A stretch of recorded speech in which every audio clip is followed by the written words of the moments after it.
RLD लगातार अपना कुनबा बढ़ाने पर जुटा हुआ है और आज मेरठ में भी कई लोगों ने आरएलडी ज्वाइन कर लिया। हमारे साथ आरएलडी के राष्ट्रीय महासचिव त्रिलोक त्यागी जी हैं। त्रिलोक जी, देख रहा हूँ लगातार कुनबा बढ़ाने पर जुटे हैं। कभी समाजवादी पार्टी में घुसपैठ कर लेते हैं, कभी किसी और पार्टी में कर लेते हैं। क्या चल रहा है?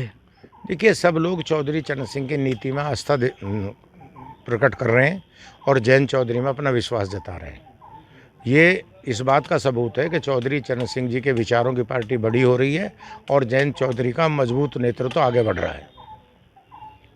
अच्छा, आगे भी कुछ और चर्चा चलेगी? कुछ और लोग हैं वो भी लोकदल की तरफ देख रहे हैं? नहीं, लोग लोकदल से गए भी हैं और आज अगर सब पार्टियों में गौर करो तो लोकदल से बहुत लोग निकले हैं, तो ये बड़ी अच्छी शुरुआत है कि लोग वापस आ रहे हैं। आज माइनॉरिटी के जितने लोग ज्वाइन करें उसमें 80% लोग माइनॉरिटी के हैं, उसमें त्यागी भी हैं, दलित भी हैं और माइनॉरिटी के तो कम से कम 20-30 प्रधान ज्वाइन करें। तो ये इस बात की अच्छी शुरुआत है कि लोग हमारे साथ आ रहे हैं, हम में अपना विश्वास जता रहे हैं और हम उनके लिए खड़े रहेंगे, उनकी लड़ाई लड़ेंगे। जिस तरीके से आरएलडी को गठबंधन में 2 सीटें मिली हैं, एक बागपत और एक बिजनौर, दोनों सीटों पर किसी से मुकाबला लग रहा है या कोई कहीं किसी तरह की कोई दिक्कत नहीं है? देखिए, मुकाबला तो अब पूरे पश्चिम में ही नहीं रहा और फायदा उत्तर प्रदेश में भी एनडीए को हो गया। अब आगरा से सहारनपुर और गाजियाबाद से मुरादाबाद कोई चुनाव ही नहीं रहा है। जयंत चौधरी जहाँ चले जाते हैं, आरएलडी जहाँ चला जाते हैं, वहीं चुनाव पलट जाता है और जिधर वो चले जाते हैं उधर पलड़ा भारी हो जाता है। चुनाव की तारीखों का ऐलान तो हो गया है, तो जैन जी कब से निकल रहे हैं? निकलेंगे कि कुछ जगह जाएंगे? नहीं, कुछ जगह नहीं, बहुत जगह जाएंगे।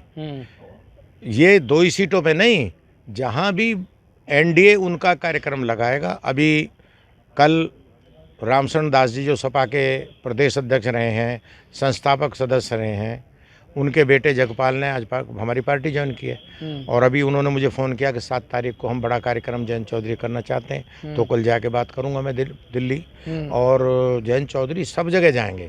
हम एनडीए के प्रत्याशियों के समर्थन में प्रचार करेंगे। अभी मैं बता रहा हूँ, जैसे राजकुमार चाहर भाजपा के किसान मोर्चे के अध्यक्ष हैं, उनका मुझे फ़ोन आया कि भाई साहब मेरे यहाँ 2 कार्यक्रम आप कर दो।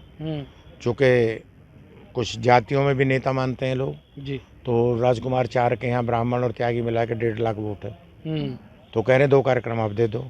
बघेल उनके केंद्र में मंत्री हैं, उन्होंने अभी मेरे आगरा के अध्यक्ष से मैं बात कर रहा था, उन्होंने कहा जी बघेल जी का फ़ोन आया था, मैंने कहा मैं 2 कार्यक्रम लगा दूंगा, एक शहर में एक अहमदपुर।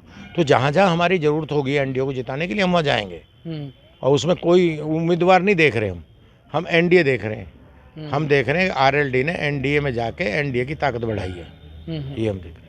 आरएलडी की ताकत भी बढ़ी है? नहीं, आरएलडी की ताकत तो स्वतः ही बढ़ेगी, क्योंकि हम साधु समाज के मेंबर तो है ही नहीं। हम तो राज्य में जाने के लिए कर रहे हैं। हमारा एक मंत्री बन गया उत्तर प्रदेश में, लोकसभा चुनाव के बाद हमारा दिल्ली में भी स्थान हो जाएगा, तो हमारी ताकत तो बढ़ी रही है। ये स्वाभाविक बात है आपकी, वैसे सही कह रहे हैं आप। अच्छा, ताकत बढ़ रही है। अच्छा, एक सवाल मतलब आपसे मैं पूछा हूँ, चूँकि बहुत दिन बाद आपसे बात हुई इस तरीके से मेरठ में, बीजेपी में बीजेपी के साथ जाने का जो फैसला था वो क्या उसके पीछे की वजह रही? भाई आप राष्ट्रीय महासचिव हैं, साफ बोलते हैं, सिर्फ इसलिए आपसे सवाल किया। देखिए, भाजपा में जाने का एक ही कारण है, हमने एनडीए में जाने का विचार तब किया जब चौधरी चरण सिंह जी को भारत रत्न दे दिया गया और हम ये मांग 87 से कर रहे लगातार, और 3 प्रधानमंत्री ऐसे बने जो चौधरी चरण सिंह के साथ जिन्होंने काम किया है। चौधरी चरण सिंह जब वित्त मंत्री थे तो मनमोहन सिंह उनके फाइनेंस सेक्रेटरी थे। देवगौड़ा जी को तो उन्होंने कर्नाटक का जनता पार्टी का प्रदेश अध्यक्ष बनाया। वीपी सिंह जब प्रधानमंत्री बने तो लोकदल की उत्तर प्रदेश की सारी वोट वीपी सिंह के साथ जुड़ी, तब वो प्रधानमंत्री बने। उन्होंने भारत रत्न नहीं दिया और नरेंद्र मोदी जी ने दिया, तो इसलिए नरेंद्र मोदी ने जब भारत रत्न का ऐलान किया तो उसी दिन मैंने और जयंत चौधरी ने फैसला कर लिया कि अब हम एनडीए की तरफ जाएंगे और एनडीए की मदद करेंगे। अच्छा, जयंत जी से बात हुई? हाँ, बात नहीं, मैं बात रोज, हर चीज़ हम बातचीत करके करते हैं। ऐसा कोई बात नहीं है कि जैसे जगपाल को ज्वाइन कराया तो मेरी उनकी बात हुई। मैं संगठन देखता हूँ चूँकि, और अध्यक्ष जी से बात करनी जरूरी है, किसी को ज्वाइन कराना। ये भी जितने लोग आज ज्वाइन कर रहे हैं ये बातचीत करके सब बात हो रही है। अध्यक्ष जी ने, मैंने उनसे बात की है, हम बात करके ही काम करते हैं सारा। अच्छा, जैसे कह रहे हैं कि दल मिल जाते हैं, दिल नहीं मिलते। मुझे बागपत का जिक्र कर लेता हूँ कि जो रेणु तोमर हैं, आपकी महिला विंग की अध्यक्ष थी, उन्होंने वहाँ नारे नहीं लगाए, उसके बाद इस्तीफा दे दिया, समाजवादी पार्टी ज्वाइन कर ली, तो क्या दिल नहीं मिले हैं अभी? देखिए, ऐसा एक कार्यकर्ता के नारे न लगाने से, जब भारतीय जनता पार्टी चौधरी चरण सिंह अमर रहे, अजीत सिंह अमर रहे और जयंत चौधरी जिंदाबाद लगाएंगे, तो मैं अपने कार्यकर्ता से कहूँगा तुम भी बड़ा दिल करो। इसमें क्या दिक्कत होगी नारा लगाने में? हम एनडीए में हैं और एनडीए मिलकर चुनाव लड़ रहा है। तो मिलकर चुनाव लड़ रहे हैं तो उसमें क्या, उसमें रेणु तोगर ने बहुत जल्दबाजी करके कह दिया कि मैं इनका नारा नहीं लगाऊंगा। रेणु तोगर नहीं तय करेंगी गठबंधन को, जयंत चौधरी और हमारा जो राष्ट्रीय नेतृत्व तो हमारे राष्ट्रीय पदाधिकारी हैं वो बैठ कर तय करते हैं। वैसे 2 सीटों पर संतुष्ट हैं? उम्मीद तो थी बहुत सारी सीटों पर लड़ना चाहिए था। बात आपकी बिल्कुल उचित है, पर चौधरी चरण सिंह को भारत रत्न मिलना कई गुनी सीटों के बराबर है।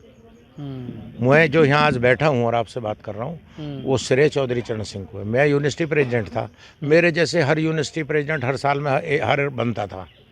चौधरी चरण सिंह जी ने हाथ पकड़ लिया, मुझे एमएलए लड़ा दिया 25-26 साल में, मुझे यूपी का अध्यक्ष बना दिया युवा लोकदल का।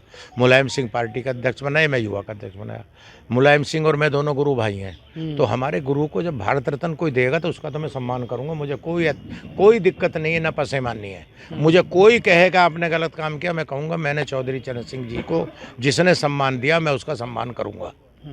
चौधरी चरण सिंह का जो सम्मान करेगा मैं उसका सम्मान करूंगा, ये मेरा फैसला है। अच्छा, एक बताइए कि मुस्लिमों को साथ रखना आपके लिए किसी बड़ी चुनौती से कम नहीं है? आपको लग रहा है कि मुस्लिम आपके साथ हैं, आज जो कार्यक्रम भी कर रहे हैं उन भी कर रहे हैं, वो देखिए ज्वाइनिंग होना अलग बात है, लेकिन आपको लगता है कि जितनी तादाद बीजेपी के साथ जाने से पहले आपके कार्यक्रमों में नजर आ रही थी, आपको लगता है कि उतनी आ पाएगी? देखिए, ऐसा होता है कि कहीं कुछ फैसले फ़ायदा भी करते हैं, कुछ फैसले नुकसान भी करते हैं। जो मुस्लिमों की बात कर रहे हैं, मुसलमान जो किसान मुसलमान हैं, दूसरे भी मुसलमान हैं, वो सदैव लोकदल से जुड़े रहे हैं। और जब जब एनडीए में हम गए वो हमसे अलग नहीं हुए। हम एनडीए में गए, मंत्री बने हमारे, तो कौकब हमीद एनडीए में ही मंत्री बने थे। कौकब हमीद हमारे लीडर भी थे हाउस में, एनडीए में मंत्री बने। तो ये कहना कि मुसलमान साथ नहीं, मुसलमान क्यों नहीं साथ होंगे? हमारे मुसलमान साथ रहेंगे, कोई तकलीफ नहीं है। हमारा तो मेरठ जिले का अध्यक्ष, मैं तो कोई इसे मुसलमान कहता है, कोई त्यागी कहता है, कोई कुछ कहता है, मैं तो इसमें किसान के बेटे की छवि देखता हूँ। ये किसान का बेटा और चौधरी चरण सिंह का अनुयायी है। बीजेपी कह रही है कि इस बार तो 80 है, कोई सामने है ही नहीं, सही लग रहा है? हाँ, जयंत चौधरी के आने के बाद तो यही हो गया। 80 हैं? हाँ, वो जयंत चौधरी के आने के बाद तो क्लियर हो गया उत्तर प्रदेश। और 400 पार?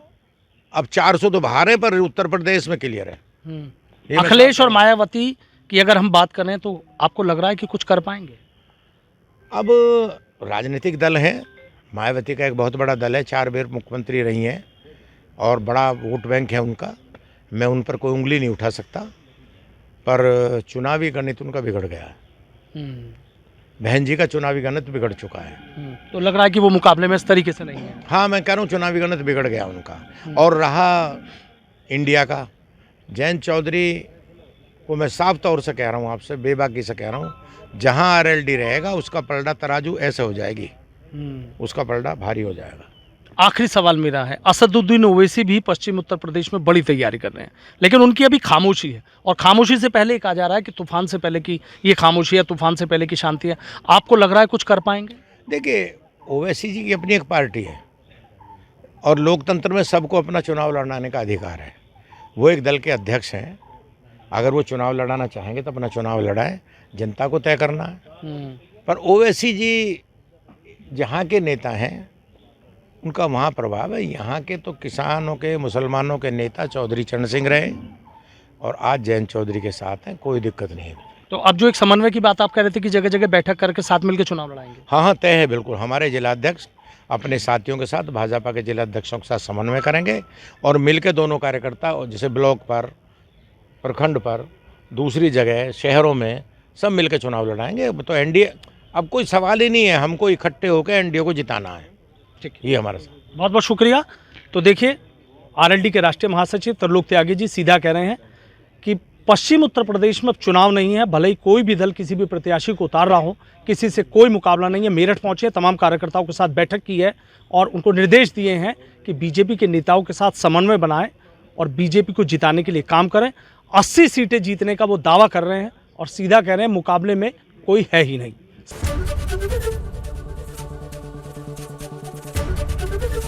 एबीपी गंगा, खबर आपकी, जुबान आपकी।